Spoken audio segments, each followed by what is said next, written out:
Hi, Crystal. Thank you so much for coming out today to talk with Nia. So just to start off, we wanted to hear a little bit about your journey and how you started Voice of Your Customer and what inspired you. Sure. So I went to school for marketing, and I just thought that I would retire as the chief marketing officer or chief customer service officer at a corporation. But in 2007, I had an opportunity to expand what I thought was a hobby, which was secret shopping and helping my friends who had retail stores or restaurants improve their level of service. And so once that happened, I started getting a reputation of helping people, and it just became greater than what I could do part-time. I was ready to leave corporate after that, and I just started the Voice of Your Customer in 2007. So unlike others, I didn't start this with a business plan and all of that. Kind of business came to me, and I needed to develop a plan, which is equally as scary. So, so that's the thing. But I definitely did that, and then once I became an entrepreneur, I started to pursue government contracts, as most minorities do. We started to pursue government contracts, and my family was my staff, and my friends were my volunteers, and it was a tremendous experience. And that still holds true today. I'll tell you, if you are in my life, you are a research consultant, you are an interview candidate, you are all of those things. But so that's how I started my business, and I've been blessed that it has continued to grow, and that I've made more better decisions than bad decisions. That's good to hear. So you mentioned you were originally in corporate. How was the transition over from the corporate workforce into starting your own business? Well, one thing that you have in corporate is a support network, right? So you have IT, and you have accounting, and you have tax, and you have all these other people. So you can spend your time doing what you do very well.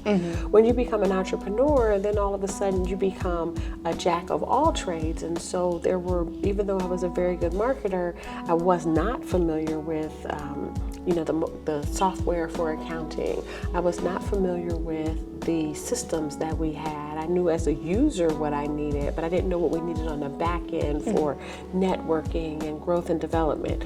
And so I'll say the greatest difference between corporate and entrepreneurship is that you did everything. Yeah. Right? And so that was a big deal. But on the flip side of it, I will say the most rewarding part of being an entrepreneur for me has been the ability to give and donate and support and sponsor as my beliefs are, as my community needs me. And that's been like the joy, the pride and joy of being an entrepreneur for me. That's awesome. That's really great to hear. So going off of that, it seems like you've overcome a lot of hurdles in starting your own business. What would you say was the greatest challenge, and how did you overcome that? Well, I will tell you the greatest challenge for most businesses, in particular most minority-owned businesses, in particular most Black-owned businesses, and women, is that we are underfunded. We don't have the luxury of going to a bank with a vision and a plan and them saying, oh, how much do you need? No problem. Those things typically happen when you are investing in a company that has a lot of capital, like machinery and facilities, right? So a lot of banks will fund capital improvements, and a lot of banks will fund products or services that are trademarked or patented, so you have those kinds of things going. And there's a lot of funding for IT. They think anything that's technology is going to be successful. We know that's not true, but it is. When you have a professional services business, essentially what you need is operating expenses, right? Your people are your productivity, right?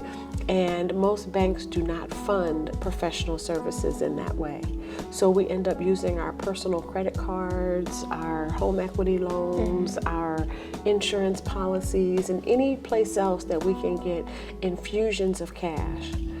By the grace of God, through the pandemic, there have been some grant opportunities for minority-owned businesses, Black-owned businesses, small businesses, etc. And that, in all of my years, has been the first time that I've seen an opportunity to apply for grant funding and receive it. So I think the biggest challenge for most businesses is the infusion of cash to expand. It is the opportunity to hire, whether you have the cash but you can't find the people, or you can find the people but you don't have the cash. Yeah. But businesses that actually have at least one employee outside of the home, they start to grow exponentially. Okay. Right? And so that is a really big deal. And then the third thing is just marketing. How do you get yourself in front of the businesses or the individuals who can make a decision to do business with you? Okay. Wow, that's really inspiring. So you've brought Voice of Your Customer so far. I guess in the future, what are you hoping to do, and what are your future goals for the organization? So the Voice of Your Customer does a lot of work with government agencies. We also do a lot of work with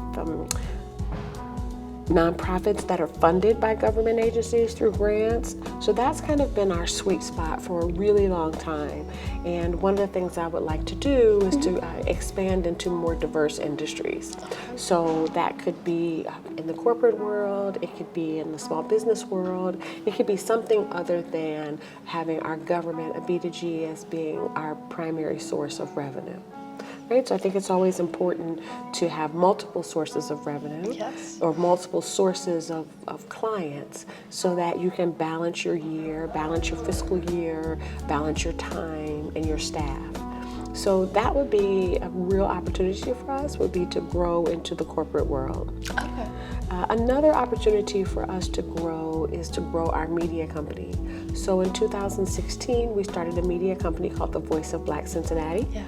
And we have been asked in a multitude of ways to have, for lack of a better term, the voice of the Latin community, the voice of the immigrant community, etc. So that's one thing that we've heard. And then we've also had people ask us about expanding to different cities, Okay, wow. primarily medium-sized Midwestern cities that are sister cities to Cincinnati. So I don't know where that'll go, but it is certainly an opportunity. Yes, it sounds very exciting. So Neo has really enjoyed working with you. We've done, I think, about 2-3 projects with you now. Overall, how has your experience been with Neo, and how we helped you reach your goals? So I have the opportunity to work with consultants around the globe, day in and day out, and hands down, the professionalism, the ideology, the vision, and the customer service of Neo is par none. It is unbelievable. It is astonishing. You are almost astonished as a business person being able to work with the young, bright minds that come with Neo. And it's not just the young, bright minds and the energy, but it is the professionalism and the business knowledge that helps the whole process and helps to ensure that what you're recommending is feasible for our organization. Neo is a gift for us. And we're just very fortunate to continue to be selected for our processes. We have learned to craft scopes of work that are meaningful, challenging, and rewarding for the student workers, as well as in a feasible time and that is applicable to our work.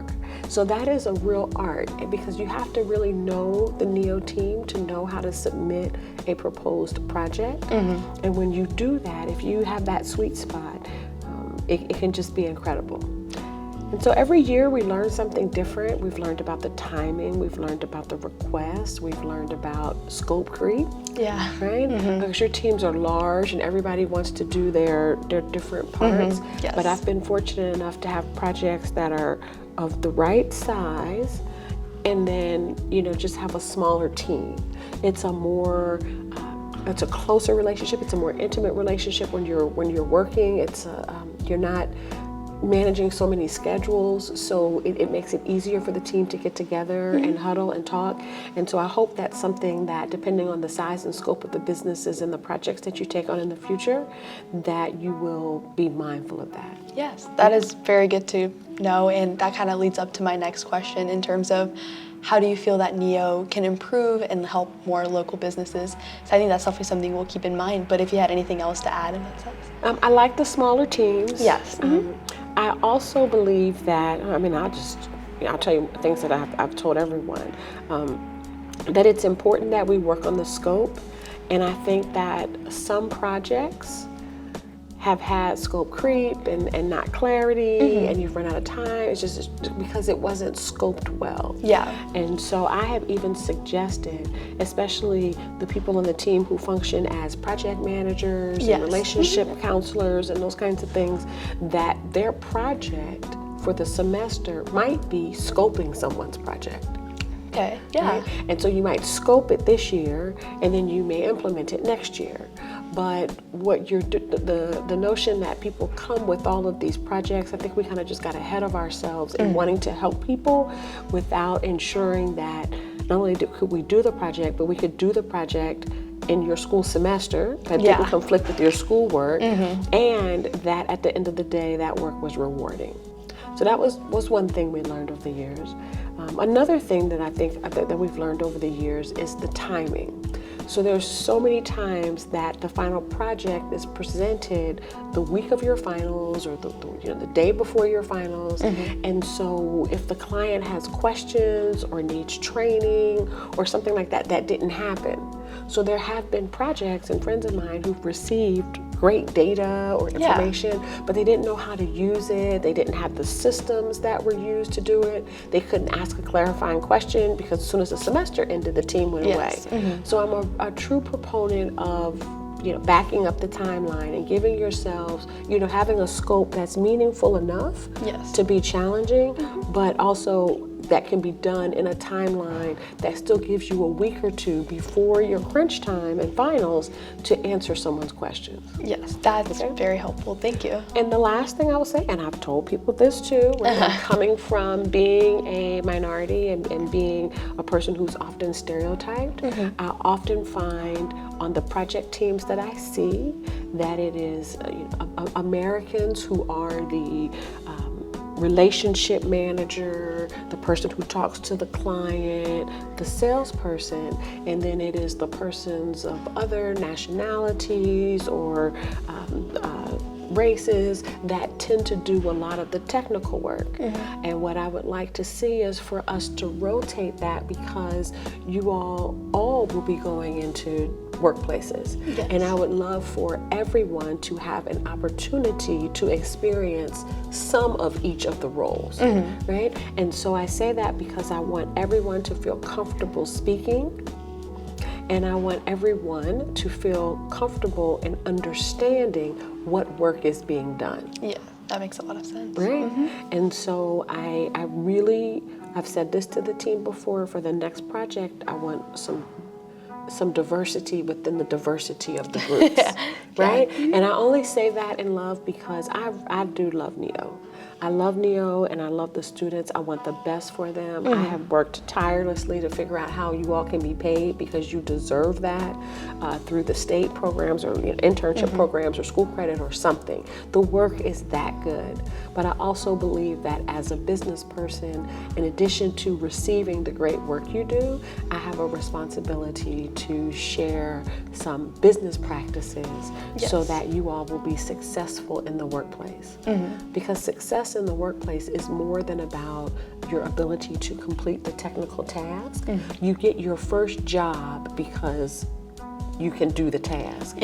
But now that I want you to become a supervisor or a manager, you have to be able to engage at all levels, from the technical aspect to the people aspect to the cultural aspect to the company culture. And so I hope that my recommendations have been helpful to the entire team, because I want everyone to be successful. Yes, and we really appreciate all the feedback that we can get. We want to continue helping businesses and use everything that you've given us to move forward.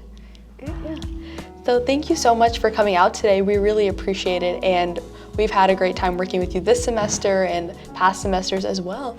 Just to wrap up, is there anything else you'd like to share about your organization or yourself, or just your relationship with NEO in general? Again, I mean, I can't say how much more that I do appreciate this work. The NEO team is a gift to small businesses in this Cincinnati area. I don't know who came up with it, and I don't know how you recruit students, but the work you do is definitely needed by our companies and organizations, and it's a lot of times it's things that we can't afford. I have received work that, you know, maybe for your team it was very easy, but for us and our team it was not. And I mean, it was game changers. It helped set the direction of a decision for our company, a strategic initiative, a think about it. And so I want you to know that this is more than sometimes I think you all realize. Right? Yeah. It is more than that. And when we get together and we can work on a good scope of work and the right number of people on the team, the right amount of engagement, it will be a win-win for everybody, because it's definitely a win for us. Well, thank you so much, and we've really enjoyed having you as one of our clients. Well, thank you.